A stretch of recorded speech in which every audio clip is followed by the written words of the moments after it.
ఏం చేస్తున్నావు నాన్న? స్నానం చేస్తున్నా.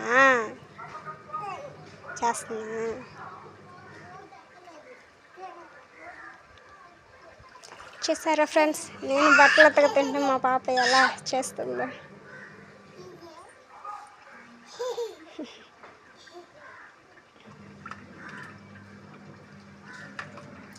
మీ ఇంట్లో కూడా వెళ్తాయి నాకు పిల్లలు కానీ.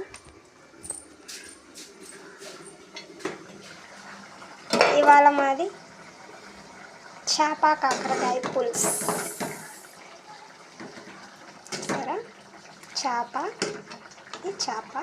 పటాక్ చేప కాకరకాయలు వేసి పులుసు చేసుకుంటాం. ఇంకా ఉడుకుతూనే ఉంది. దీని రెసిపీ కావాలంటే కామెంట్ చేయండి.